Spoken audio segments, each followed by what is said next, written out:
그러면 조금 더 깊이 한번 들어가 봅시다. 네, 두 번째 내용은 뭐죠? 저희의 네. 핵심 주제죠. 뭐 장애 의심이 있는 3세 전후 영유아에게 올바른 어린이집 선택은 어디일지 거기에 대해서 인터뷰를 한번 저희가 나눠봤어요. 장애가 의심되는 영유아 선택할 아까도 말씀드린 게 두 가지가 있었어요. 네. 어디죠? 장애 통합이랑 장애 전문 어린이집이 있었습니다. 네네네. 그래서 저희가 사전에 공부도 해보고 네. 지인들을 통해서 인터뷰도 해봤는데 인터뷰 30분짜리 풀 버전도 제가 한번 올릴 수 있으면 올려볼게요. 오늘은 이제 이 인터뷰 내용에서 중요하게 좀 정리할 수 있는 것들만 좀 정리해서 알려드리면 좋을 것 같아요. 장애 전문 어린이집은 어떤 곳인가요? 라고 제가 여쭤봤죠. 그랬더니 뭐 장애 또는 장애를 받지 않았어도 장애 등록 예정이거나 뭐 언어 지형 등 발달이 좀 늦은 아이들만 받는 곳이라고 하더라고요. 그래서 전국에는 160여 개 정도가 있고 대전에는 한 5군데밖에 없다고 하셨습니다. 전국에 160개. 네. 적은 것 같아요. 적은 것 같아요. 자, 그렇게 장애 전문 어린이집 있고요. 그다음에 일반 어린이집과의 차이점을 직접 여쭤봤더니 뭐라고 대답을 좀 해주셨나요? 보육교사, 뭐 유아 특수교사가 있으며 치료사가 상주에 계신다는 거를 좀 특성이라고 말씀해 주셨고요. 아이의 개별성 및 아이의 발달 수준에 따라서 개별화된 교육 계획을 실행하고 평가하신다고 하셨습니다. 그래서 어린이집의 목표는 일상생활 안에서 좀 다 이루어지도록 하는 것을 목표로 하셔가지고 개별화라는 말이 좀 어려울 수 있는데요. 아이의 개별적으로 특성상 한 사람 한 사람씩 다 치료를 하신다는 거를 말씀하셨습니다. 그러니까 이게 가장 중요한 키포인트라고 하셨거든요. 개별화, 교육 계획을 계획하고 그다음에 그걸 실행하는 것. 개별화라는 게 개인의 욕구를 얘기하는 거죠. 부모님의 욕구도 포함될 것 같아요. 아이들의 현재 상태가 어느 정도인지 그럼 가장 필요한 치료나 접근이 뭐가 필요한지 그다음에 부모님들이 또 원하는 것들도 있을 수 있으니까 그거에 맞춰서 한 명 한 명을 다른 계획을 세운다는 거죠. 그리고 그 계획대로 실천해 나간다는 거. 그게 굉장히 좀 맞춤형이죠. 뭐 맞춤형. 좋은 것 같아요. 그렇지만 잘 안 가는 실제로 저 인터뷰 여쭤봤더니 그 대전에 5개밖에 없고 전국에 160개밖에 없는데 근데 이게 꽉 차진 않는다고 하더라고요. 이상하죠? 다들 안 가시나 봐요. 많이 안 가시는 것 같아요. 장애 아이들이 숫자가 적거나 아니면 전문 어린이집 숫자가 적거나 둘 중에 하나인 것 같은데 그게 아닌 거 봐봐요. 그건 아닌 것 같아요. 그러면 왜 잘 안 가십니까? 실제로 아이들이 적은 건가요? 안 보내시는 건가요? 했더니 안 보내시는 경우도 많다. 아무래도 다른 치료센터가 따로 있기 때문에 일반 어린이집에 맡기고 치료센터랑 병행하시는 분들도 많이 주위에서 본 것 같아요. 그런 것도 있고 솔직히 또 부모님들의 우려도 있고 지금 들으시는 분들도 그런 생각하실지도 몰라요. 우리 아이는 상태가 발달장애가 의심되는 정도이지 완전 발달장애도 아니고 그 다음에 치료가 가능할 것 같고 그런 등등으로 인해서 오히려 장애 아이들이 막 잔뜩 있는 곳에 우리 아이가 가서 더 모방을 하면 어떻게 되지? 이런 걱정들도 실제로 있다고 그래요.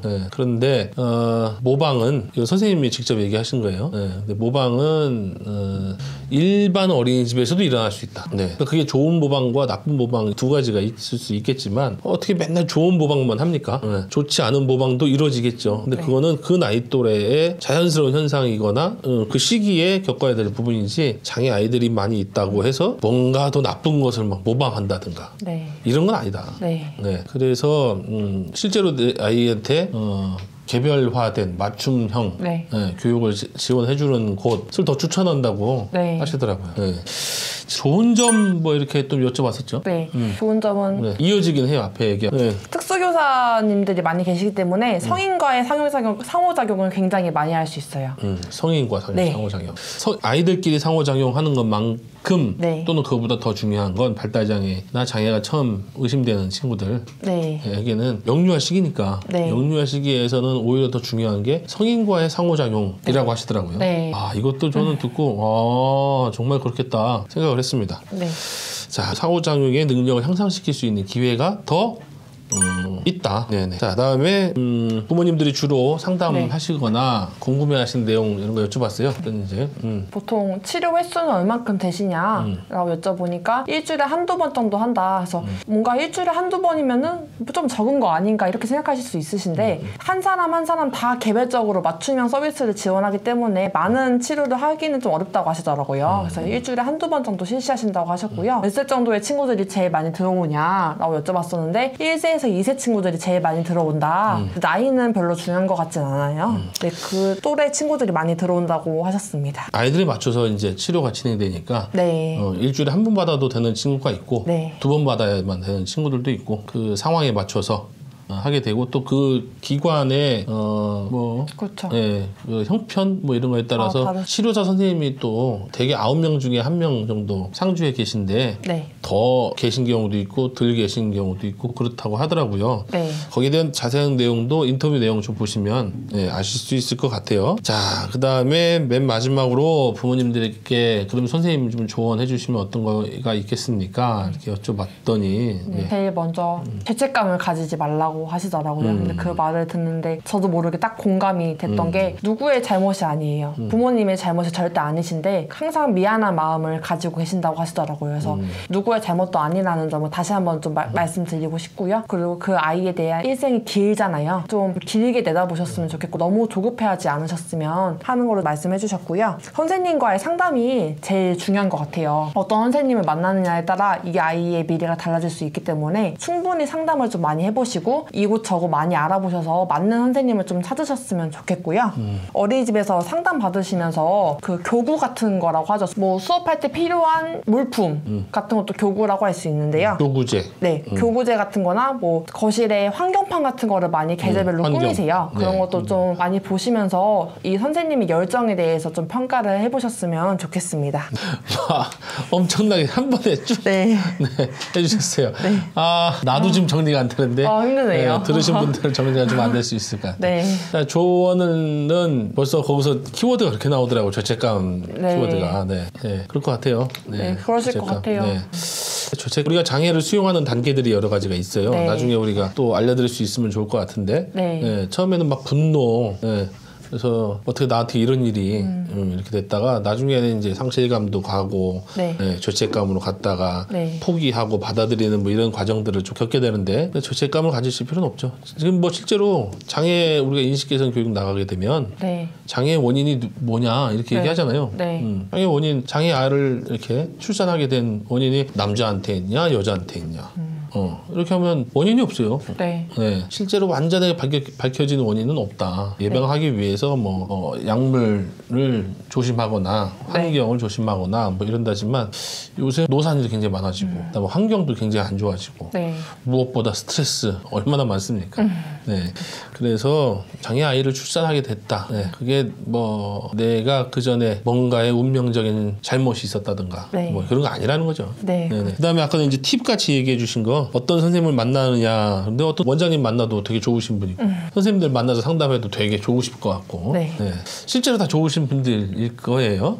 그래도 거기서 조금 더 뭐 꿀팁을 좀 드린 거예요. 선생님들이나 반 이런 거 보려면 반에 있는 환경판 그다음에 교구제 그것들이 철철마다 어떻게 좀 바뀌는지 지금 내가 여름에 갔더니 여름에 맞는 교구제들이 좀 이렇게 만들어져 있고 아니면 선생님들이 막 이제 새로 만들고 막 노력하시는 것 같은지 그런 거 보시고 그다음에 아이들 얼굴 분위기 이런 거 보라고 말씀해 주셨습니다.